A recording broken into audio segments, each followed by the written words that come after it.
In some parts of Africa, intense conservation efforts are showing results. Wildlife numbers are increasing.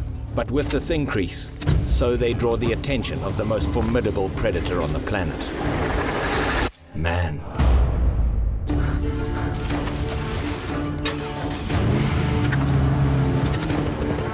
When people and animals collide, things are never simple. In this wildlife-human conflict, I'm often called in to seek out the truth, to find out what's really happening on the front line.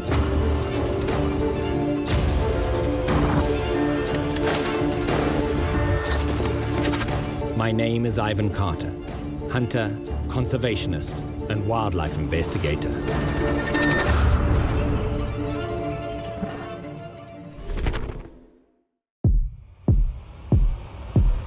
I'm in Mozambique, in Coutada 11, 500,000 acres of prolific wildlife area, leased by Zambezi Delta Safaris and bordering the Marameo National Park. And in spite of exceptional anti-poaching efforts, meat poaching gangs continue to operate in the area. The poachers most commonly operate in gangs that usually number between 3 and up to, in some cases, 10 men. They're ruthless experts in their grisly trade, and thousands of animals die at their hands. Bushmeat, locally known as sango, is a valuable commodity. It is estimated that between 30 to 60 tons of meat are extracted from the region every single month. The commercial bushmeat trade is alive and well. I've come to investigate the violent deaths that these poachers are causing.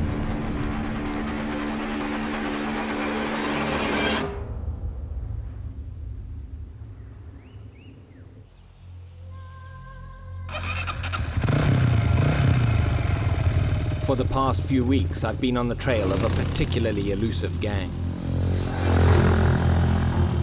I've joined forces with Craig Vint, anti-poaching manager for Zambezi Delta Safaris. Craig runs a comprehensive team of men, and he's called for me to see what he has found. At 1.5 million acres, much of the area is completely inaccessible by road. To gain access, the team use off-road motorcycles to follow the game trails and footpaths that crisscross the area in a complicated maze.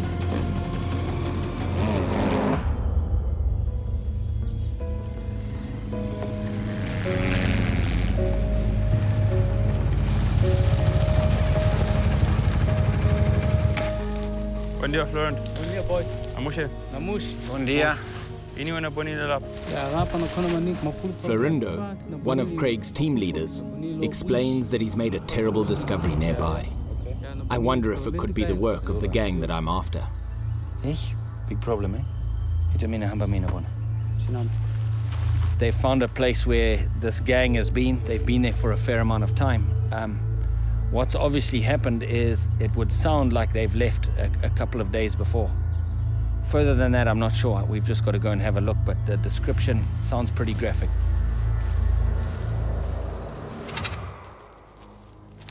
In the pansy.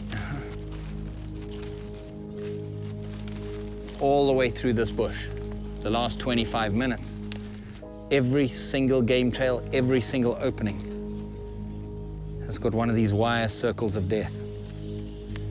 This is a cable. It's set in a noose. It's at exactly the right height for any medium-sized animal. Nyala and bushbuck is what it's for.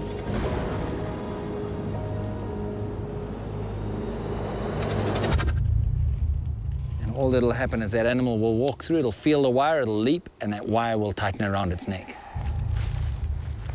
As we walk further into the forest, a grisly sight catches our eye. Oh.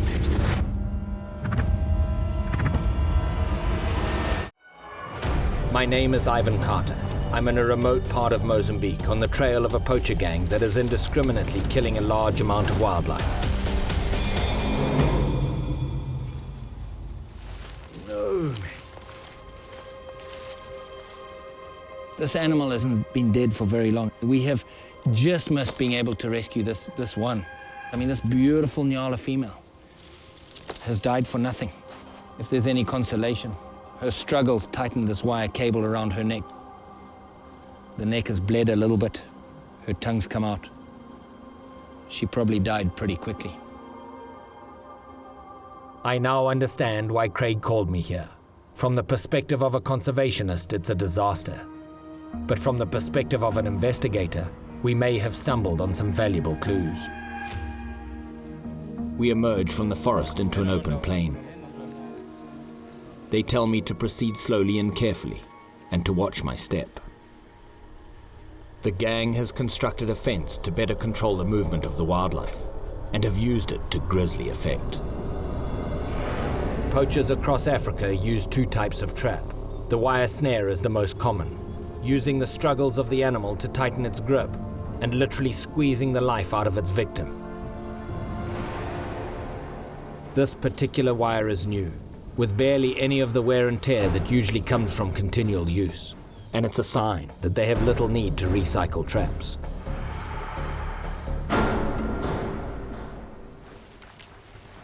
What he's telling me is that there's a gin trap here. These traps are devastating to an unsuspecting animal, breaking or even severing a limb.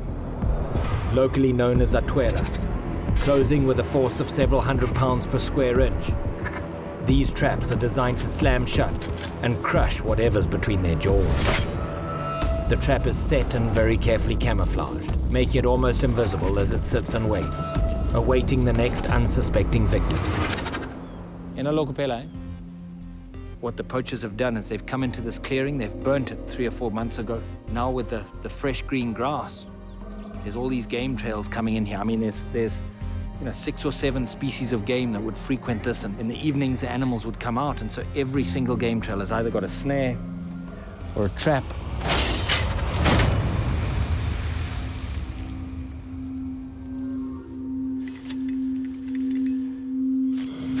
Thank goodness we found this one before an animal stepped in. I mean, this is a stout stick, and it literally shattered the stick. A big tooth has gone in there, and it's flattened this stick out. A large animal will step in this thing, it'll stick to its leg. It's a big, heavy trap. This thing probably weighs, 30 pounds, 40 pounds. If it's a big animal like a buffalo, the poachers don't even follow them. They're scared that that animal will injure them, and the animal's leg falls off or rots off, and it dies a long, slow, lingering death. No wildlife deserves this. The most devastating thing is the unchecked traps. Continuing to kill and maim, and yet left unattended, the wildlife that dies is totally wasted. While we continue to disarm traps in the area, Florindo comes by and informs that the team has made a vital discovery in their investigation. They found the poachers' campsite. My name is Ivan Carter. I'm in eastern Mozambique, where I'm on the tracks of a gang of meat poachers. I've just witnessed evidence of the destruction this gang is causing. The poachers are no longer in the area, but we've just found something else. What we've found here is where these people are actually camping. We're just about 100 yards downwind. The prevailing wind comes from the east. We're on the western side of where all of this carnage has taken place.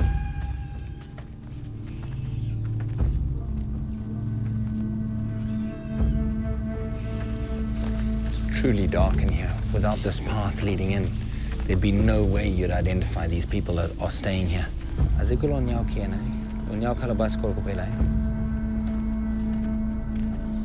All they found coming out was bicycle tracks from this morning. Bicycles are an affordable and effective means of transport in an area like this. Easily able to traverse the game trails and footpaths, the gangs use this mode of travel to ferry traps and meat. Though they normally travel under the cover of darkness, they can become complacent and sometimes even travel by day.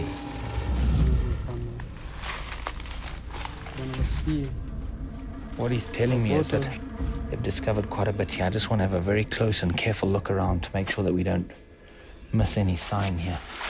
Just like any crime scene, it's important that all clues are accounted for, even ones that are easily overlooked. What he tells me is that these aren't available in any of the little tiny stores around here, that this had to come from a town.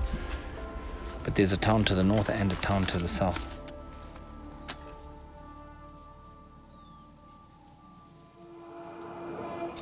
This is a reedbuck ram.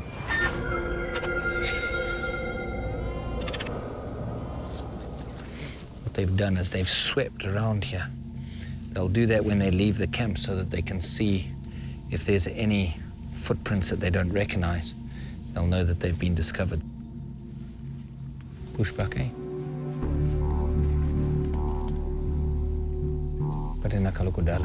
So bushbuck ram.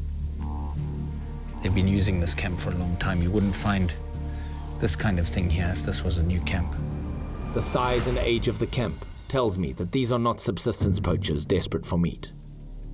These are commercial poachers, making money from their trade, and this is a sizable operation. You know, one of the greatest indicators of poachers in an area like this are vultures. And so very often to stop the vultures from coming, what they'll do is they'll bring the whole animal in here. What we've got here is a couple of poles that they would have used to carry the animals in here. 2 legs tied there, 2 legs tied there and slung over the shoulder. They will simply kill and process the meat until they have enough for a load into town, leaving their traps set, often only to return several days later when much of what's caught is totally wasted. Big, heavy stabbing spear. These guys have got pretty arrogant. I think they've been here for a long time. You can tell from the skulls they've been here for probably a few months. That's a bit of horn there on this end. You can see the ridges of the horn. What they'll do if they come across an animal in a trap, they'll actually take this and just stab the animal to death. You can see it's got a very heavy, it's about the size of a broomstick. Nothing designed to be particularly humane, just designed to get things done. They've also left a water container. As beaten up as that may look to a Westerner, that's a treasure in the third world where it can be dry and thirsty. So a lot of sign of wealth here. Liquor, sodas, other bits and pieces that would indicate that these guys are a little bit arrogant. A lot of indicators that they're going to be back as well. And when they come back, we're going to have a little surprise for them. My name is Ivan Carter. I'm in eastern Mozambique on the trail of a gang of meat poachers. The local anti-poaching unit discovered a fresh poaching incident, and we've located one of the gang's camps. The valuable items they've left, as well as the traps, indicate that the poachers will be back. But there's no way to know how soon that might be. We'll be very careful to wipe out all of our footprints before we leave.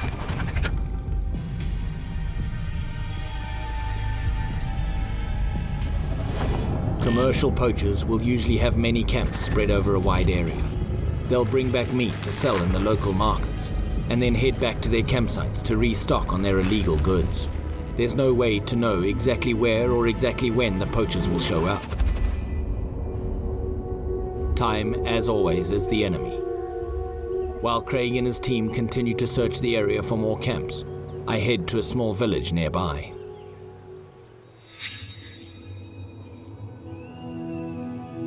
I'm here to meet a locally well-known blacksmith named Joao. Blacksmiths like Joao often use subtle variations in technique while creating their traps. These variations become signatures and can help identify from where and possibly from whom a trap originated. I've brought the gin trap that we found attached to the warthog in the hopes that he may be able to provide that very information. Formerly, he was in league with several poacher gangs in the area, supplying them with traps. He was caught by Craig's team a couple of years ago, served time in jail, and today works as part of that team. Today, he makes more money working with the anti-poaching teams than he ever made as a blacksmith. He agrees to answer some questions and even shows me how he used to make traps like the one I've brought with me.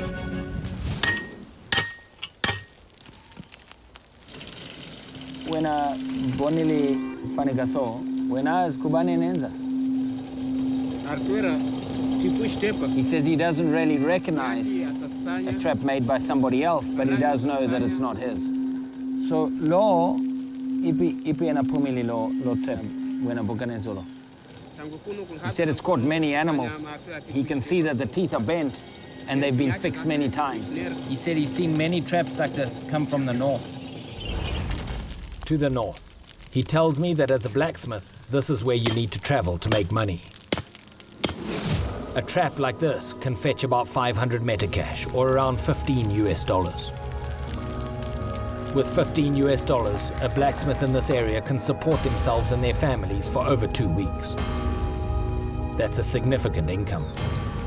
There is only one town north of us here. This needs to be my next port of call. Here we are in this town in the north, on our way to the market. To try and identify where the meat is going to is probably going to be a good way to see how these poachers are getting resupplied, where they're getting their traps, their wire. It's a pretty industrial town. There's a sugar mill here. That means there's lots of jobs. Where there's lots of jobs, there's lots of people earning a living, which is good from one perspective. It takes them off the breadline and eliminates the subsistence poaching. The other perspective, there's more people with money in their pockets who can afford to buy meat.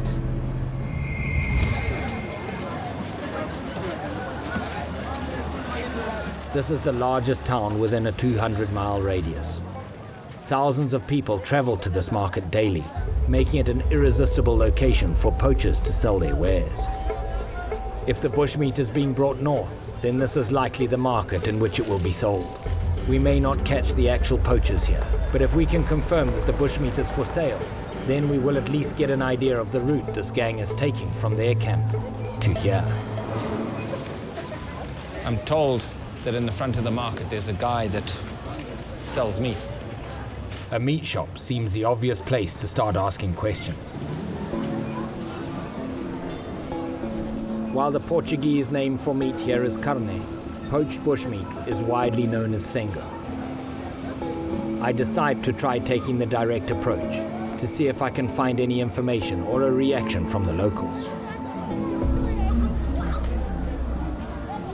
Carne, eh? Sango? No. I ask him if he sells sango. No sango. ¿Dónde sango? He denies selling any sango. His face, however, is telling a different story. My name is Ivan Carter.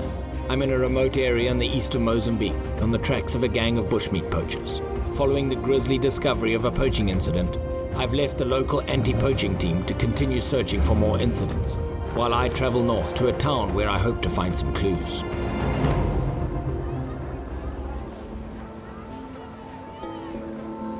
Carne, sango? No sango. The merchant denies any involvement with bushmeat, ¿Cuánto cuesta? but his face says otherwise. However, my obvious foreign appearance precludes him from telling me anything, and I'm stonewalled at every question. I continue to the next vendor.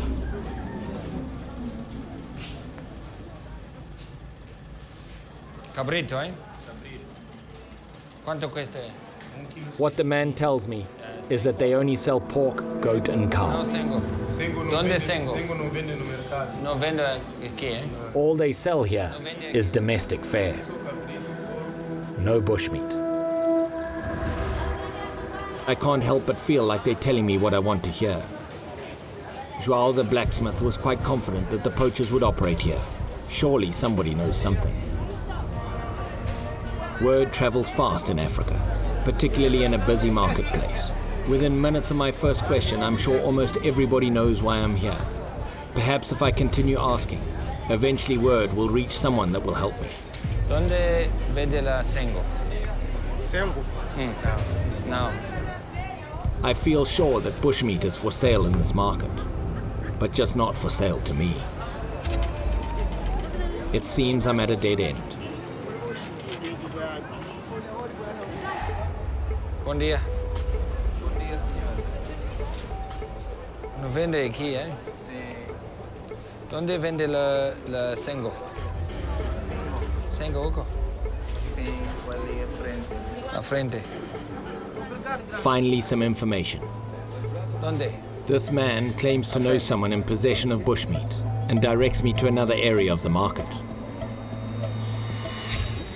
We don't travel far before his colleague finds us. And he leads me behind the main street and into a narrow alleyway.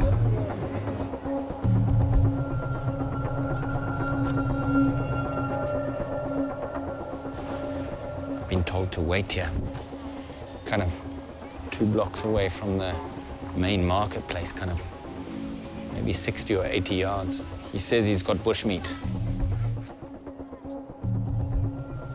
It's just a few people kind of staring at me.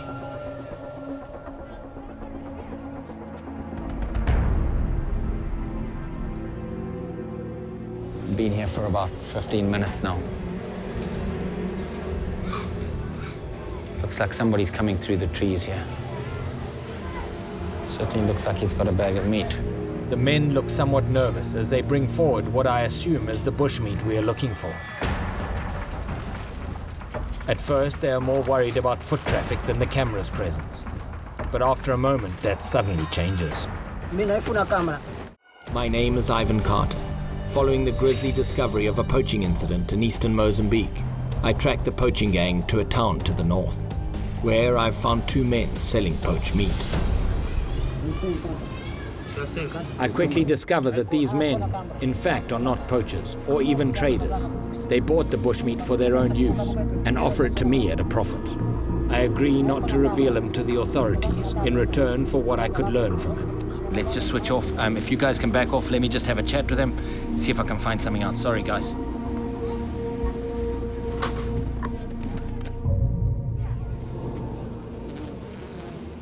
When they heard I was searching for bushmeat, they figured I would buy it at a premium, when in fact, I'm searching for its supplier. They told me that the men who sold him the meat would soon return with more. What we saw was just a small percentage. He received that consignment of meat 2.5 days ago. That lines up exactly when we know that this gang left our area. He said he's got some orders, whatever that means, and he said that they're due to deliver on that order in 8 days' time. This means that the poachers will soon be headed back into the bush to gather more meat. This may be our only opportunity to catch them. Before leaving town, there's one other place I need to go. The local village hardware store. I want to see what wire and cable they sell, and see if indeed it matches the cable we found on the snare line. A store of this size may be small and seem common to us in the Western world, but here it is a rarity. Indeed, this will be the only store of its kind for many, many miles around.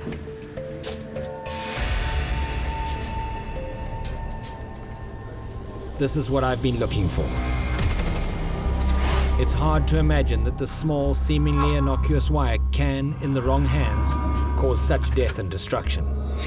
This is exactly what we found along that snare line, exactly the same stuff. And you know, looking at this, looking at the size of this town, this is the only place you can buy that, which would suggest that these guys are buying their raw materials in this very shop and then moving down.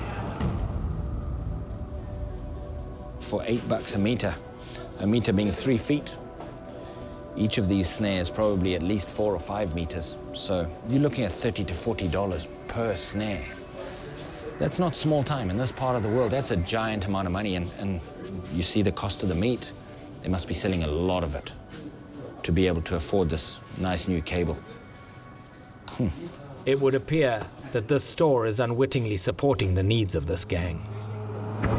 I've confirmed that bushmeat is indeed being ferried north and sold here in this town. I've also confirmed that the poachers are using this area to restock on wire and other supplies. But where does this leave the investigation? Our mission began with the discovery of a gruesome and illegal commercial poaching operation in eastern Mozambique that is devastating the local wildlife. Through the stalwart efforts of Craig and his anti-poaching team, we discovered one of the potentially many camping sites used by the poaching gang to conduct their nefarious business.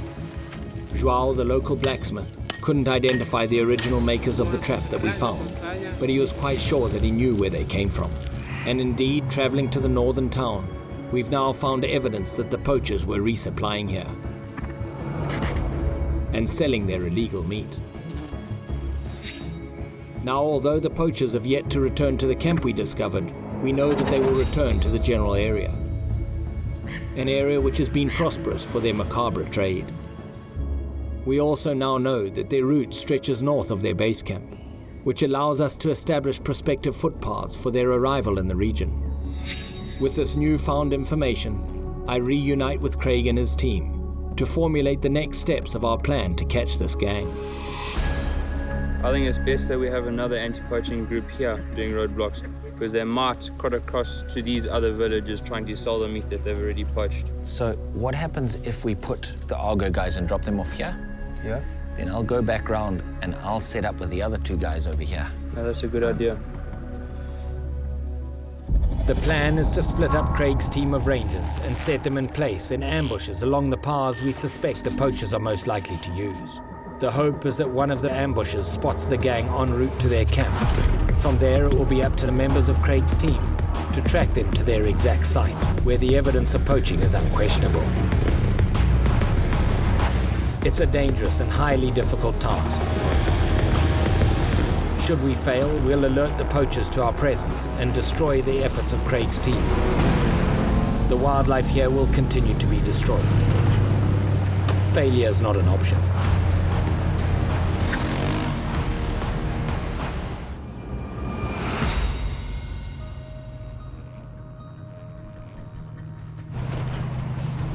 There's a very well-known footpath coming in from the east here where we're going to set these guys up on ambush.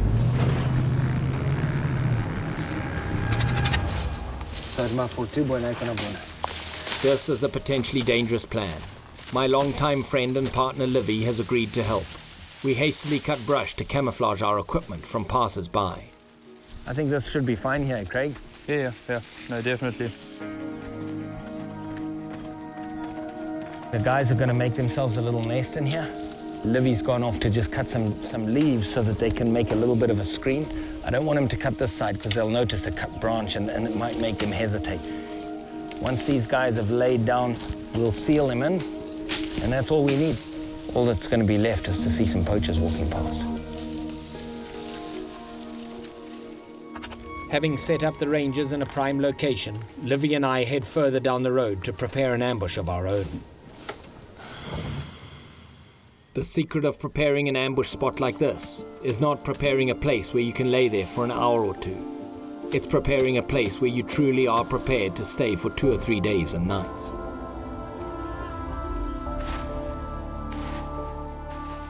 The path we're watching is used by everyone in the surrounding villages, not only poachers. We settle in, and after some time, people begin to pass by.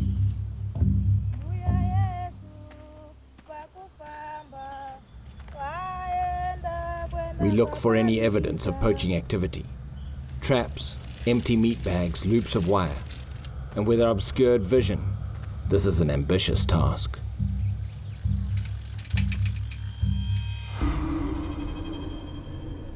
Livy and I wait in silence as night falls. You can feel the grass all around us dripping. We've been here now for 12 hours. Once it's got dark, there's been very, very few people walking here. As we approach the hour of the wolf, traffic becomes scarce. And we know that they're moving at night through these areas. It's too dangerous for them to move in the day. Suddenly, Livy and I hear a very distinct sound. Is this what we've been waiting for? My name is Ivan Carter. I'm in eastern Mozambique in Zambezi Delta Safaris area, where we're on the trail of a group of commercial meat poachers. Having sat for a full 24 hours watching a pathway thought to be used by the poachers, Livy and I are approaching the end of our watch. Once it's got dark, there's been very, very few people walking here.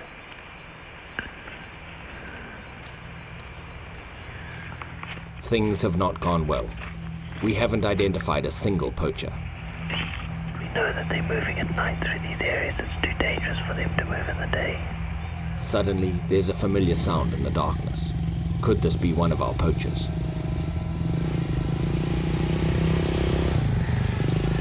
We see no sign of wires on the back of the motorcycle, and we end our watch empty-handed.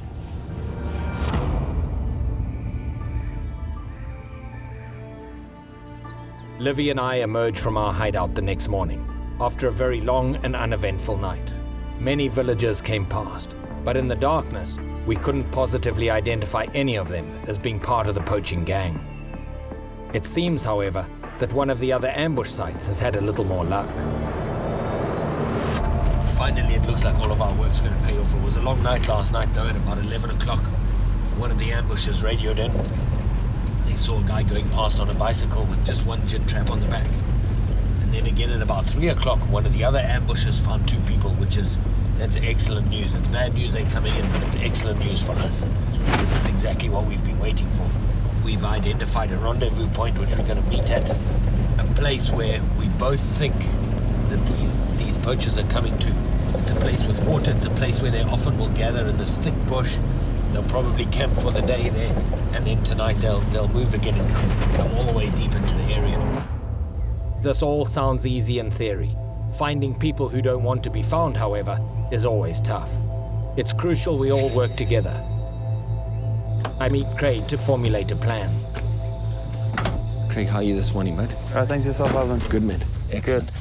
So your guys saw them down this direction where that first and second ambush was, eh? Yes, yeah, we're going to follow this river course. There are also a few puddles of water that we will look at, because that's where they'll be drinking. And hopefully with the wind coming down here, we'll smell the fire if there is one. Yeah, no, definitely. Perfect. Okay, so what we're going to do here is we're going to walk very, very quietly along this river here. There's a couple of game trails that follow this river. They're going to look for human sign on those game trails. Normally, when camping, no matter who you are, you're looking for a place that's shaded and has access to fresh water. Based on what the rangers witnessed last night, somewhere along this stretch of river is where the poachers are most likely to be setting up camp. Now everything comes down to tracking, and to spotting them before they spot us. No easy task when you're up against the world's most intelligent mammal.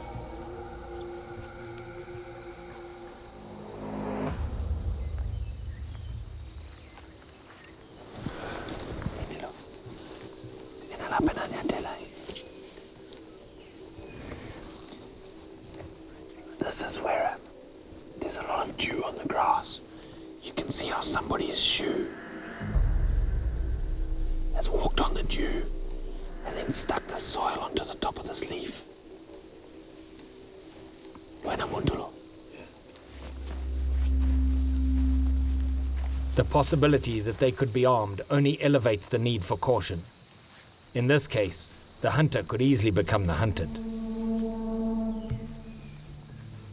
It's the most dangerous game there is.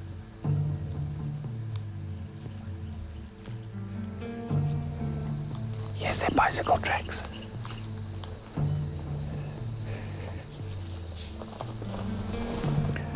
These mongoose tracks here have been trodden on by the bicycle tracks. The mongooses are nocturnal, which suggests that the bicycle tracks are from very early this morning. With these fresh tracks, the evidence is clear. We're getting close.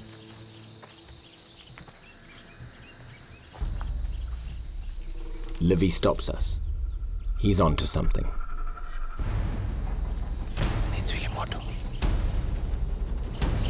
Livy says he can smell fire. Carter's War would like to thank the following people and organizations. Without their help, this program would not be possible. My name is Ivan Carter. I'm in a remote part of eastern Mozambique, where we are very close behind a particularly ruthless gang of meat poachers. We've been on their trail for many days, and finally we are close, very close. Livy has just smelled smoke.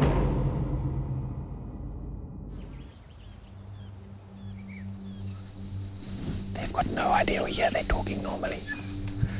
Let me sneak in through here. I'm gonna find a way and get around them a little bit. So then you can rush them. I'll be on the other side. And hopefully the chopper's on standby. We can call them as you're ready. Just radio him and tell him to start coming. It's easy to lose someone when the trap is sprung. The owner of Zambezi Delta Safaris, Mark Haldane, has been called in and is on standby with his helicopter, waiting for our call. With everyone clear on the plan, we split up and begin our approach.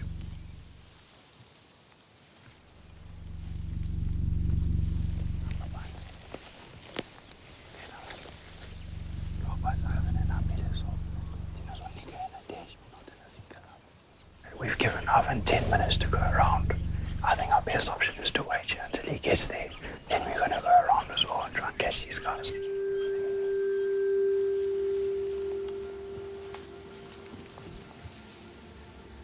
These guys got no idea.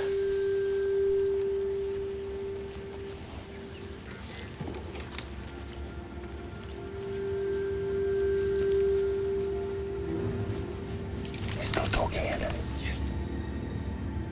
No.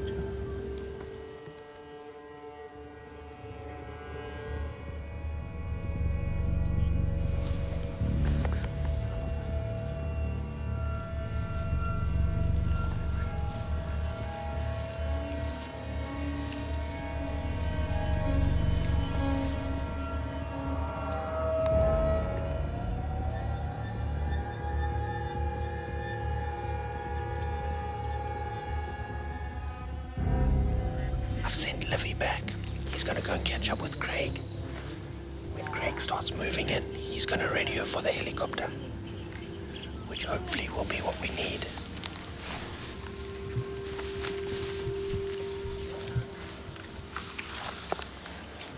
I'm thinking as they jump them, if anybody does escape, they're gonna run out this way. By then, hopefully the helicopter will be here. All we've got to do is wait.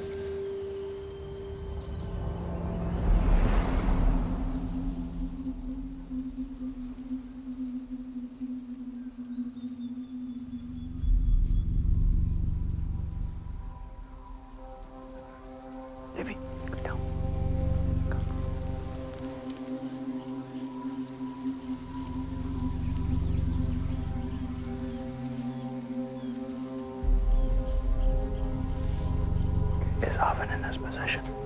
Yes. Okay, I think let's start easing around the side. Okay.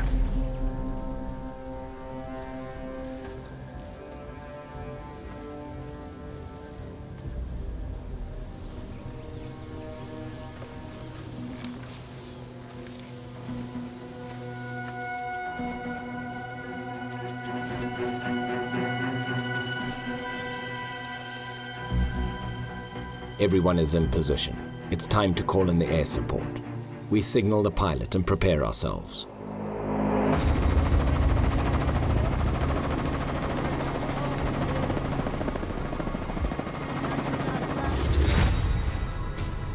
As soon as we hear the choppers approach, we'll spring our trap.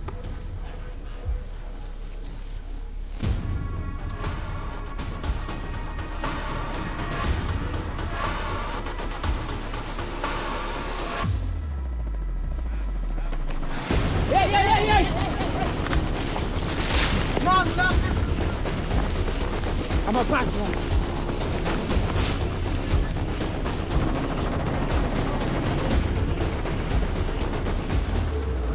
Hey, yeah.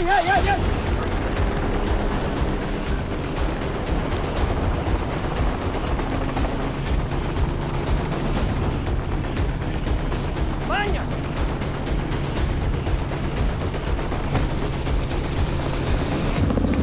Good.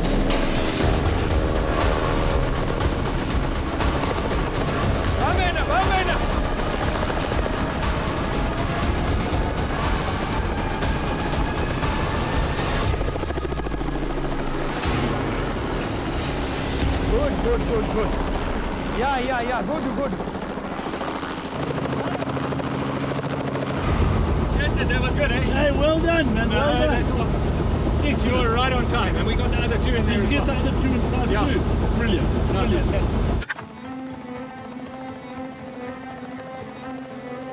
As the chopper pulls away, we head back to where the others are waiting. The poachers, who only moments ago were an unseen enemy, are now real, arrested, and awaiting the next steps. Masatan for Tibwe. We've all got a human side, and you can't look at this and not feel a drop of pity, but what's got to keep you motivated is just you've got to focus on the wildlife these guys are maiming and destroying. It's unbelievable. I mean, look at their bicycles. They've got traps on their bikes, full of wire snares. As little as these guys have, the damage to our wildlife is incredible.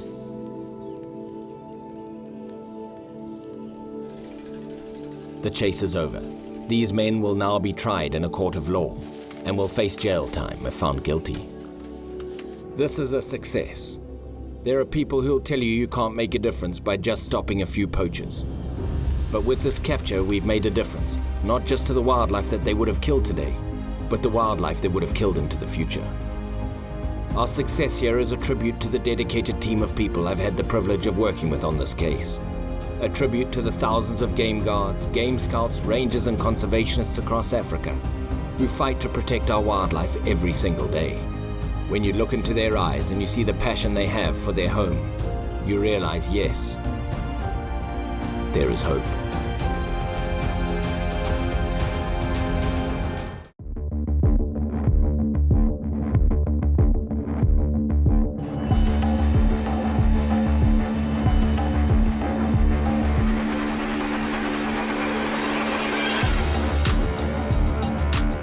If you would like to learn more about this episode, or if you'd like to support these people on the front line, please go to carterswar.com.